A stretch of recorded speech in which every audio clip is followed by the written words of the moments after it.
it points out something that everyone here knows.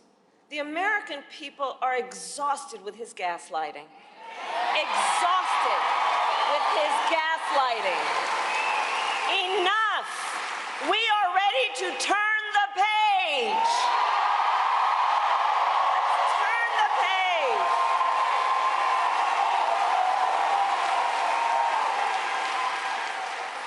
We're done. And Wisconsin, and we're not going back because this election, we're not going back. We're not going back.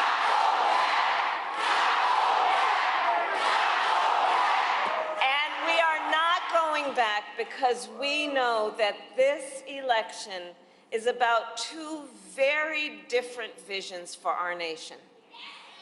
One that is focused on the past, and ours that is focused on the future.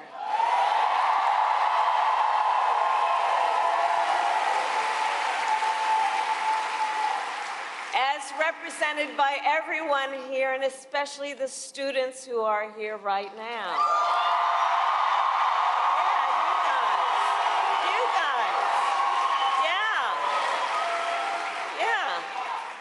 It's about you guys. It really is. It really is. And we know that America is ready for a new way forward.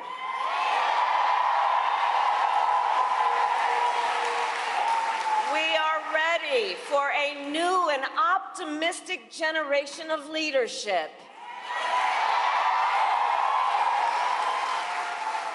Which is why Democrats and independents and Republicans are supporting our campaign. In fact, just yesterday, I was with over 100 Republican leaders from across the country who joined me on the campaign trail.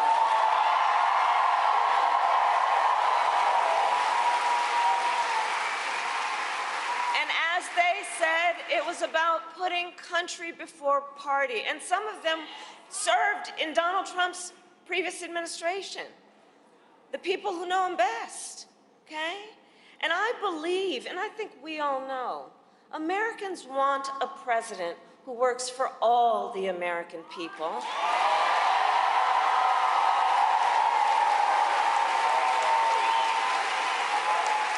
what we deserve, and that has been the story of my entire career. In my career, I've only ever had one client, the people. When I was a young courtroom prosecutor, I stood up for women and children against predators. As Attorney General of California, I took on the big banks, fought to deliver $20 billion for middle-class families who faced foreclosure. I stood up for veterans and students being scammed by for-profit colleges.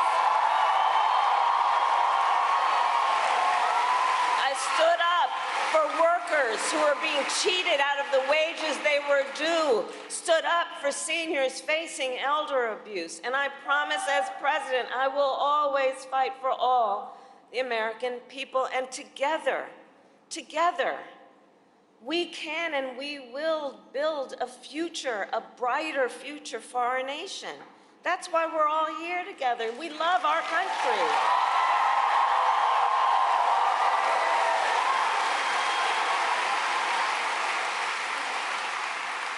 Together, we will build in that future what I call an opportunity economy, which is where every American has an opportunity to own a home, to start a business, to build wealth. Under my plan, and I know this is a big deal for the young people here, we will bring down the cost of housing.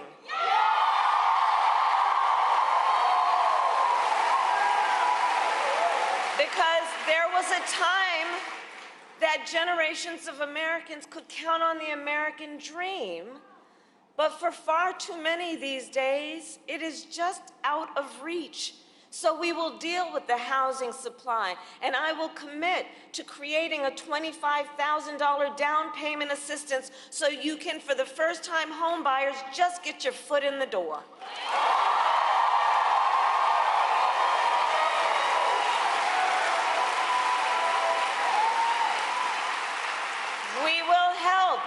entrepreneurs and small businesses to begin and grow, because we know small businesses are part of America's backbone in terms of the strength of our economy. You know, the woman who helped raise my sister and me was a small business owner. I know, do we have small business owners who are here? Raise your hand.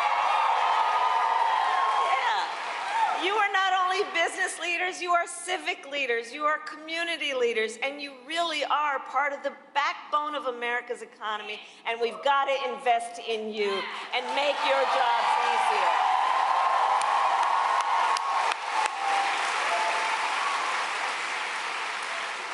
My plan will help expand Medicare to cover home health care for seniors.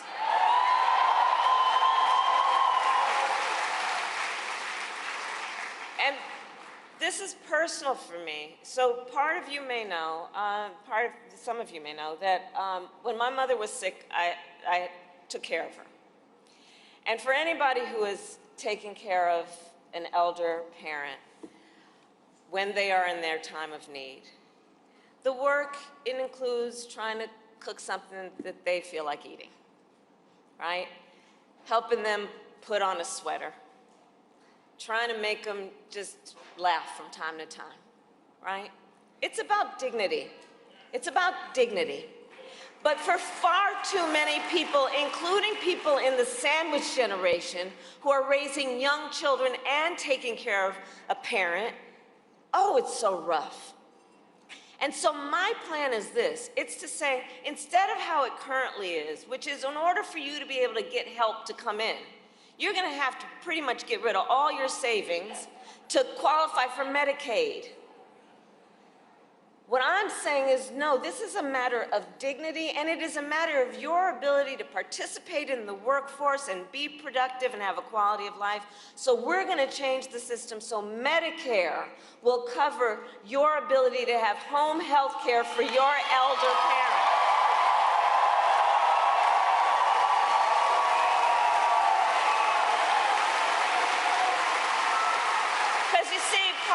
Difference between the way we see our country and the world and the way my opponent sees it is we actually see real people and care about them and have a sense of understanding about how tough times can be, but how good times can be if we put the work into solving problems instead of trying to run on problems like Donald Trump.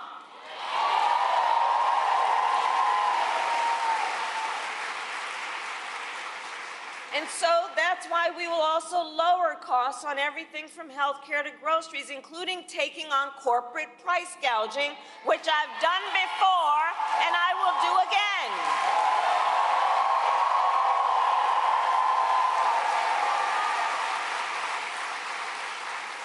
And we will give a middle-class tax cut to 100 million Americans, including $6,000 for young parents, parents who are just starting out during the first year of their child's life, knowing the vast majority of our parents have a natural desire to parent their children well, but not always the resources to do it. And so this is about helping folks out to be able to buy a car seat and a crib just during that most critical phase of their child's development. This is all about dignity. And this is about understanding.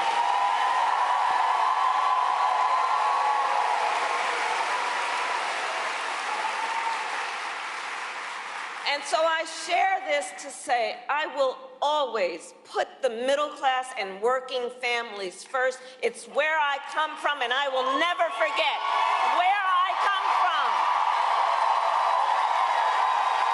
I will never forget where I come from.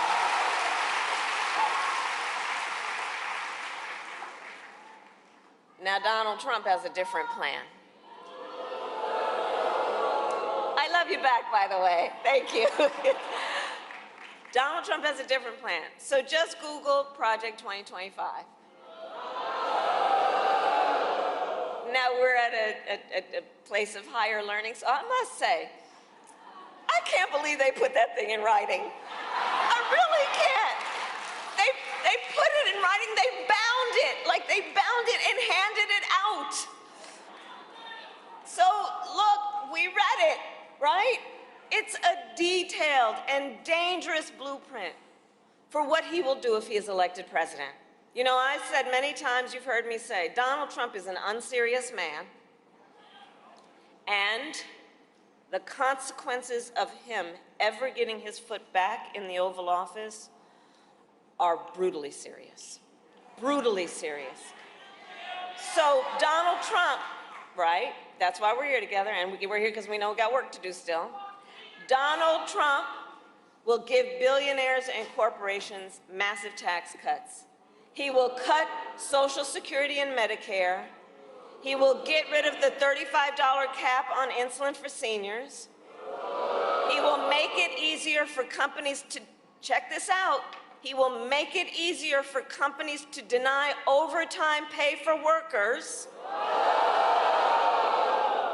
and will impose what I have named a Trump sales tax, because essentially he plans on putting a 20% tax, if not higher, on everyday basic necessities, which economists have estimated will cost the average American $4,000 more a year. And on top of all of this, Donald Trump intends to end the Affordable Care Act. And he has no plan to replace it. You guys watched the debate. He has, quote, concepts of a plan. Concepts.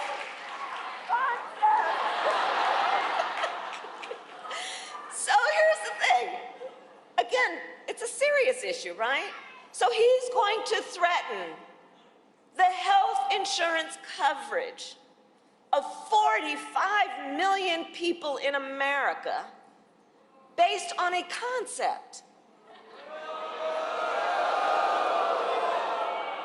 Taking us back to when insurance companies had the power to deny people with pre-existing conditions. You remember what that was?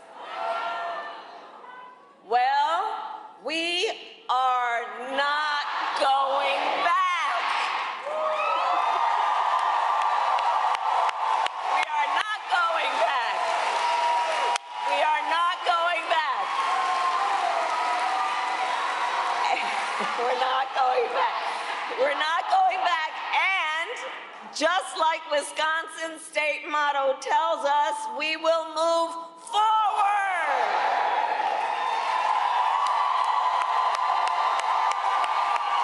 We will move forward.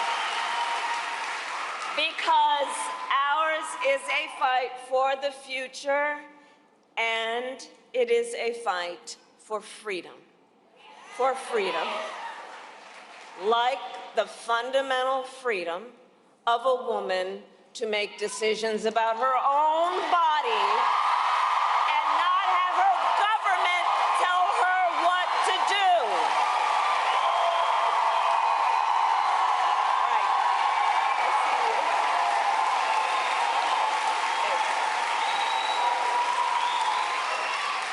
And again, we're not going to be gaslighted on this.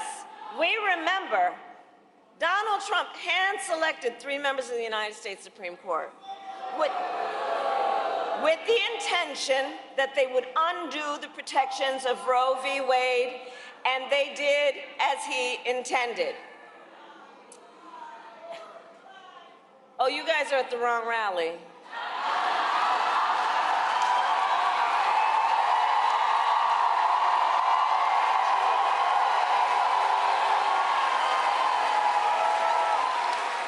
No, I think you meant to go to the smaller one down the street.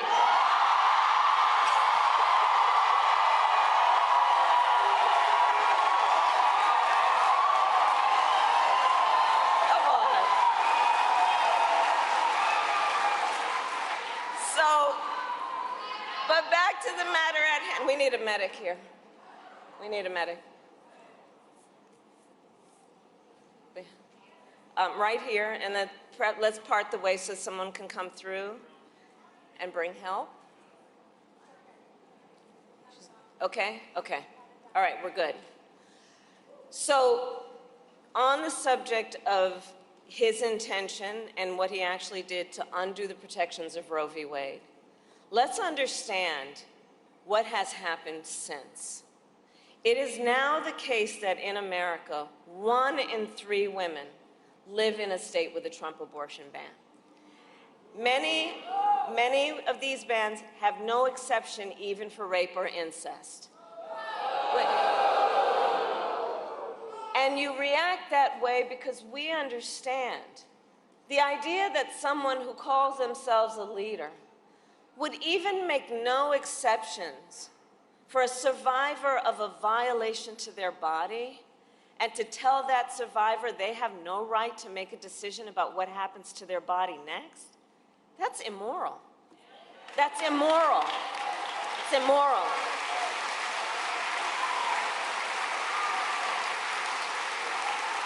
And I know we all agree, one does not have to abandon their faith or deeply held beliefs to agree the government should not be telling her what to do.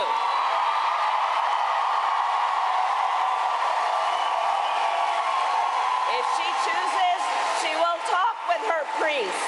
If she chooses, she will talk with her priest or her pastor, her rabbi, her imam, but not the government telling her what to do. And it is my pledge to you that when Congress passes a bill to restore reproductive freedom nationwide, as President of the United States, I will proudly sign it into law.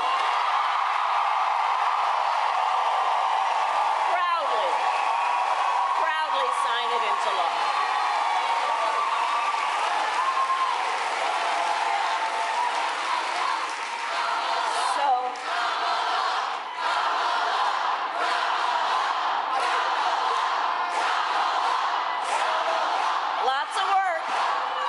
Lots of work to do.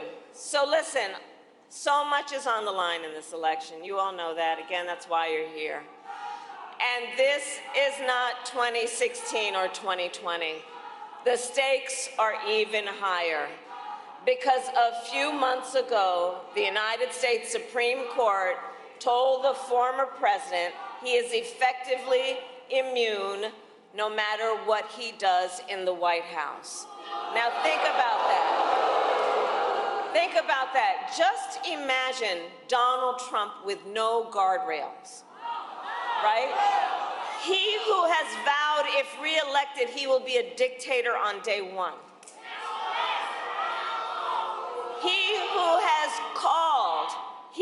has called for the, quote, termination of the Constitution of the United States of America.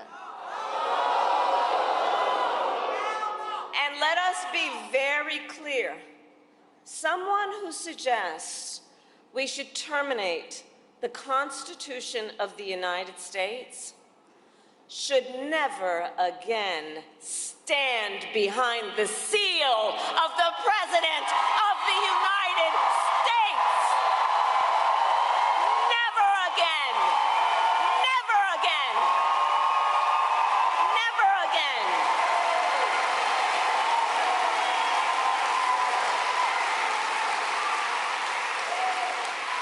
And then consider the comments that he made just in the last few days, because he's got more.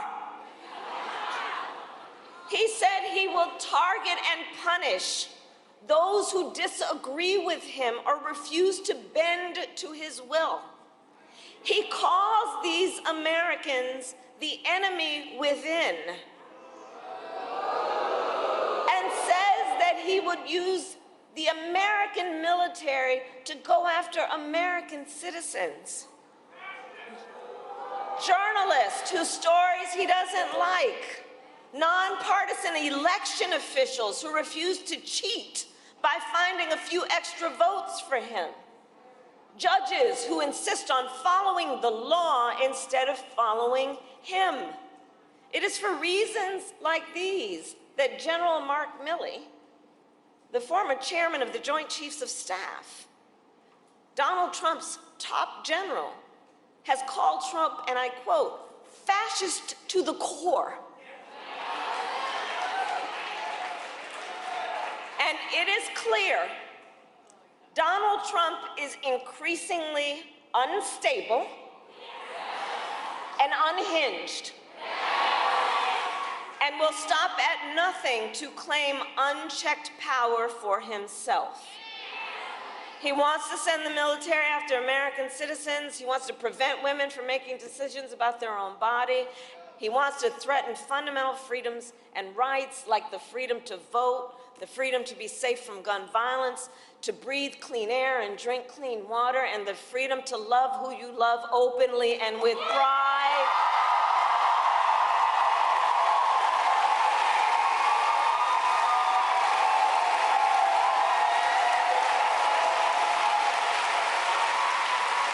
So much is on the line in this election. So much is on the line. And Wisconsin, when it comes down to it, look, we are all here together because we know what is at stake. We are all here together because we love our country.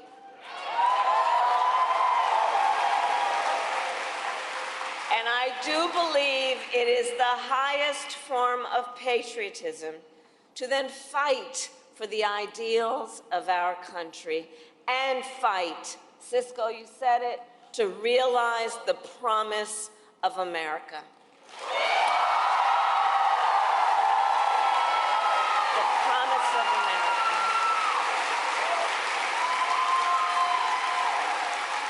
So, Election Day is in 19 days, and here in Wisconsin, early voting starts next Tuesday, October 22nd. So now is the time to make your plan to vote. And if you have received your ballot, in the mail, please do not wait. Fill it out and return it today. And remember that Wisconsin has same-day voter registration. Right? So if you are not registered to vote, you can register when you vote, and please do vote early or on Election Day. Because the election is, and bring an ID, because the election is here. And listen, I'm telling everybody what you already know and have been doing. We've got to energize, let's mobilize, let's organize. Let's continue in this process also to do what everyone here is doing. Let's build community, you know? Let's build coalitions. Let's remind each other that we are all in this together. Let's remind each other we have so much more in common than what separates us. And let's do all this knowing that our vote is our voice and your voice is your power.